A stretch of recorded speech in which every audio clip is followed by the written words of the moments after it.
Hi guys, welcome back to my channel which is head bath. Guys, ಇವತ್ತು ನಾವು ಒಂದು future oriented ಬಿಸ್ನೆಸ್ನ ಬಗ್ಗೆ ಮಾತಾಡೋಣ, ಒಂದು ಡಿಸ್ಕಸ್ ಅಂತ ಹೇಳ್ಬೋದು. ಫ್ಯೂಚರ್ ಓರಿಯೆಂಟೆಡ್ ಬಿಸ್ನೆಸ್ ಅಂದ ತಕ್ಷಣ ಒಂದು ನ್ಯೂವೆಸ್ಟ್ ಟೆಕ್ನಾಲಜಿ, ಹೊಸ ಟೆಕ್ನಾಲಜಿ. ಸೊ ಹಿಂದೆ ಯಾರೂ ನೋಡಿರಲ್ಲ. ಸೊ ಈಗ ತಾನೇ ಬರ್ತಕ್ಕಂಥ ಒಂದು ಹೊಸ ಟೆಕ್ನಾಲಜಿ. ಆ್ಯಕ್ಚುಲಿ ಸ್ಟಾಕ್ ಮಾರ್ಕೆಟಲ್ಲಿ ಇದೆಲ್ಲನೂ ಕೂಡ ಒಂಥರ ರಿಸ್ಕಿ ಜಾಸ್ತಿ.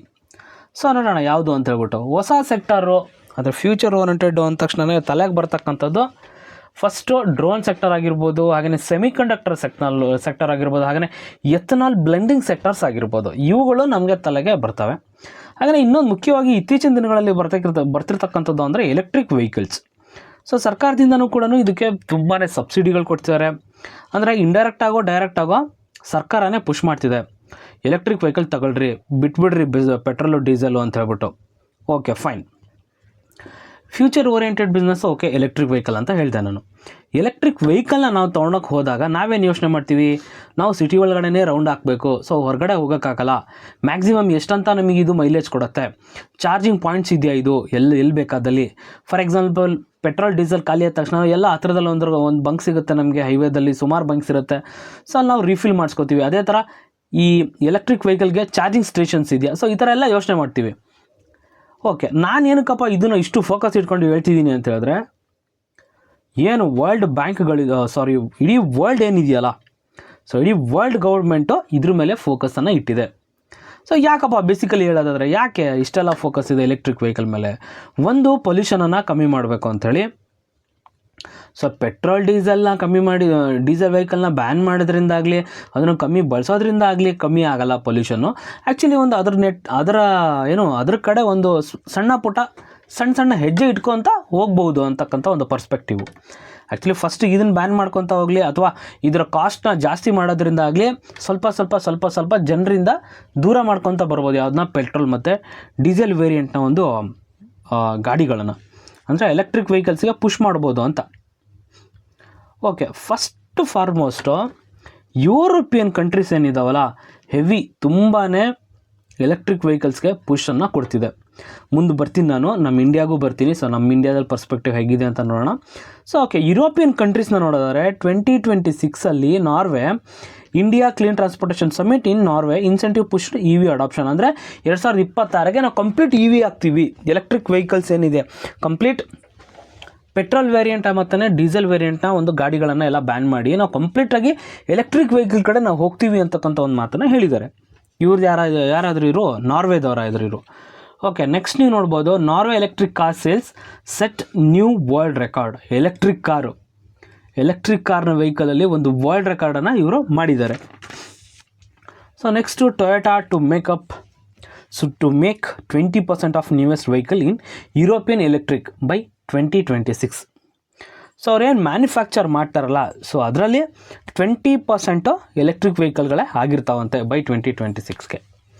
Okay fine. ಮುಂದೆ ಬೇರೆ ದೇಶಗಳನ್ನು ನೋಡೋದಾದರೆ 2029 ಹೊತ್ತಿಗೆ ಜರ್ಮನಿದವ್ರು ಹೇಳಿದ್ದಾರೆ, ಅಂದರೆ 2029 ಟೈಮಿಗೆ ನಾವು ಎಲೆಕ್ಟ್ರಿಕ್ ವೆಹಿಕಲ್ಗಳು ಫುಲ್ಲು ಇವುಗಳನ್ನೆಲ್ಲ ಏನು ಪೆಟ್ರೋಲ್ ಡೀಸೆಲ್ ವೇರಿಯಂಟ್ ಏನೋ ಫುಲ್ಲು ನಾವು ತೆಗೆದಾಕಿ ಬರೀ ಎಲೆಕ್ಟ್ರಿಕ್ ವೆಹಿಕಲ್ನ ಯೂಸ್ ಮಾಡ್ತೀವಿ ಅಂತ ಹೇಳ್ತಾರೆ. ಹಾಗೆಯೇ 2030ನಲ್ಲಿ ಇಸ್ರೇಲ್, ಗ್ರೀಸ್, ಡೆನ್ಮಾರ್ಕು, ಹಾಗೆಯೇ 2035ನಲ್ಲಿ ಚೈನಾ. ಸೊ ಇವಿಷ್ಟು ದೇಶಗಳು ಇಲ್ಲಿ ಇವೇನಿವಲ್ಲ, ಇಸ್ರೇಲು, ಗ್ರೀಸು ಮತ್ತು ಸ್ವೀಡನ್ನು ಮತ್ತು ಡೆನ್ಮಾರ್ಕು, ಇವೆಲ್ಲವೂ ಕೂಡ European countries, Germany. So okay, ಈಗ ಇಂಡಿಯಾದೇನಪ್ಪ, ನಾವು ಯಾಕೆ ಹಿಂದಿರುಗಬೇಕು? ಸೊ ನಾವು ಯಾವ ವರ್ಷದ ಒಂದು ಟಾರ್ಗೆಟನ್ನು ಇಟ್ಕೊಂಡಿದ್ದೀವಿ ಅಂತ ಹೇಳಿದ್ರೆ 2040 ನಾವು ಟಾರ್ಗೆಟಾಗಿ ಇಟ್ಕೊಂಡಿದ್ದೀವಿ ನಮ್ಮ ಒಂದು ಇಂಡಿಯಾಗೆ. ಅಂದರೆ ಎಲ್ಲವೂ ಕಂಪ್ಲೀಟ್ ನಮ್ಮ ರೋಡ್ ಮೇಲೆ ಏನೋ ಎಲ್ಲವೂ ಕೂಡ ಎಲೆಕ್ಟ್ರಿಕ್ ವೆಹಿಕಲ್ಗಳೇ ಓಡಾಡಬೇಕು, ಪೆಟ್ರೋಲ್ ವೆಹಿಕಲ್ಸು ಯಾವುದೂ ಇರೋಲ್ಲ, ಪೆಟ್ರೋಲ್ ಡೀಸೆಲು. Okay fine. ಯಾರಪ್ಪ ಹಿಂದುಳಿತಿದ್ದಾರೆ ಅಂತ ಹೇಳಿದ್ರೆ, ಅಂದರೆ ಏನು ಸ್ಟೆಪ್ಪನ್ನು ತೊಗೊಂಡಿಲ್ಲ, ಇದ್ರ ಬಗ್ಗೆ ಯೋಚನೆಯೂ ಕೂಡ ಮಾಡ್ತಿಲ್ಲ ಅಂತಕ್ಕಂಥದ್ದು ಕಂಟ್ರೀಸ್ ಆಫ್ ಆಫ್ರಿಕನ್ ಕಂಟ್ರೀಸ್ ಏನಿದೆ, ಅವರು ಇನ್ನೂ ಕೂಡ ರೆಡಿನೇ ಆಗಿಲ್ಲ. ಒಂದು ರೀಸನ್ನು ಫಿನಾನ್ಷಿಯಲಿ ಅವರು ಸ್ಟ್ರಾಂಗ್ ಇಲ್ಲದೇ ಇರ್ಬೋದು.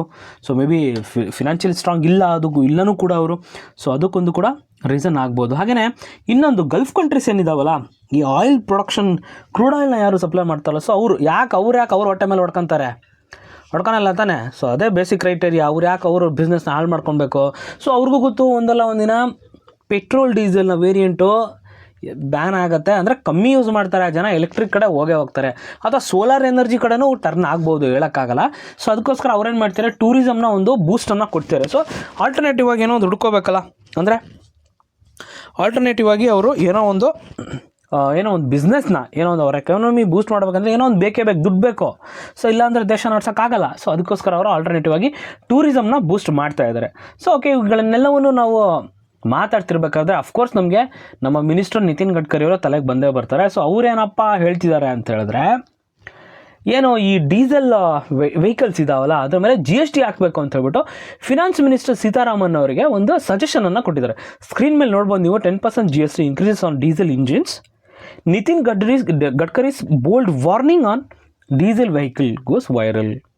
ಸೊ ಓಕೆ, ಇದು ಆ್ಯಕ್ಚುಲಿ ಓವರ್ ನೈಟ್ ಆಗೋಕ್ಕೆ ಸಾಧ್ಯನೇ ಇಲ್ಲ. ಸೊ ಸ್ಟೆಪ್ ಬೈ ಸ್ಟೆಪ್ ಆಗ್ತಾ ಹೋಗುತ್ತೆ. ಸೊ ಎಲ್ಲ ಒಂದು ಕಡೆ ಇಂಡೈರೆಕ್ಟಾಗಿ ಎಲೆಕ್ಟ್ರಿಕ್ ವೆಹಿಕಲ್ಸ್ಗೆ ಮುಂದಿನ ದಿನಗಳಲ್ಲಿ ಏನು ಫ್ಯೂಚರ್ ಓರಿಯೆಂಟೆಡ್ ಬಿಸ್ನೆಸ್ ಅಂತ ಮುಂಚೆನೇ ಹೇಳಿದೆ ನಾನು. ಸೊ ಈ ಒಂದು ಬೂಮಿಂಗ್ ಬಿಸ್ನೆಸ್ ಇದು. ಸೊ ನೋಡೋಣ ಇನ್ನು ಮುಂದೆ ಯಾವ ಥರನಾಗಿ ಇದರ ಒಂದು ಸ್ಟಾಕ್ಗಳು ಹೆಂಗೆ ಮೊಮೆಂಟಮನ್ನು ಕೊಡ್ತವೆ ಅಂತ ಹೇಳ್ಬಿಟ್ಟು. ನನಗನ್ಸೋ ಪ್ರಕಾರ ಕನ್ಕ್ಲೂಷನಲ್ಲಿ ಹೇಳೋದಾದರೆ, ಪ್ರತಿಯೊಂದು ನಾವು ಏನು ಇವಾಗ ಗಾಡಿ ತೊಗೊಳಕ್ಕೆ ಅಂತ ಹೋಗ್ತೀವಿ ಶೋರೂಮ್ಗಳಿಗೆ, ಹಸಿರು ಪ್ಲೇಟ್ ಇರ್ತಕ್ಕಂಥ ಗಾಡಿಗಳೇ ನಮಗೆ ನೋಡೋದಕ್ಕೆ ಸಿಗುತ್ತೆ ಇನ್ಮೇಲೆ. ಅಂದರೆ ಇನ್ನೊಂದು 10 ಇಯರ್ ಪರ್ಸ್ಪೆಕ್ಟಿವಲ್ಲಿ ಅಥವಾ 15-20 ಇಯರ್ ಪರ್ಸ್ಪೆಕ್ಟಿವಲ್ಲಿ ನಂತರ 20-30 ವರ್ಷದ ನಂತರ ಬರೀ ನಮಗೆ ಹಸಿರು ಬಣ್ಣದ ನಂಬರ್ ಪ್ಲೇಟ್ ಇರ್ತಕ್ಕಂಥ ಗಾಡಿಗಳೇ ನೋಡೋಕ್ಕೆ ನಮಗೆ ಸಿಗ್ತವೆ. ಸೊ ಆ ಥರ ಆಗಬಹುದು.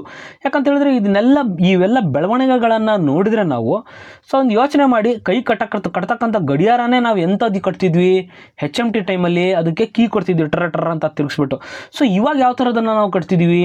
ಸೊ ಅದೇ ಒಂದು ಚೇಂಜು ಅಷ್ಟೇ. 1980ಸಲ್ಲಿ ನಾವು ಹೇಳ್ತಿರೋದು ನಾನು, 1980ಸಲ್ಲಿ ಹೆಂಗಿತ್ತು ಜಮಾನ, ಇವಾಗ ಹೆಂಗಿದೆ. ಸೊ ಥಿಂಕ್ ಮಾಡಿ. ಐ ಹೋಪ್ ಗೈಸ್ ವಿಡಿಯೋ ಇಷ್ಟ ಆಯಿತು ಅನ್ಕೋತೀನಿ. ವಿಡಿಯೋ ಇಷ್ಟ ಆದರೆ ಒಂದೇ ಒಂದು ಲೈಕನ್ನು ಕೊಡಿ. ಹಾಗೆಯೇ ನನ್ನ ಚಾನಲ್ನ ಸಬ್ಸ್ಕ್ರೈಬ್ ಮಾಡ್ಕೊಂಡಿಲ್ಲ ಅಂದರೆ ಸಬ್ಸ್ಕ್ರೈಬ್ ಮಾಡ್ಕೊಳ್ಳಿ ಗೈಸ್. Thank you.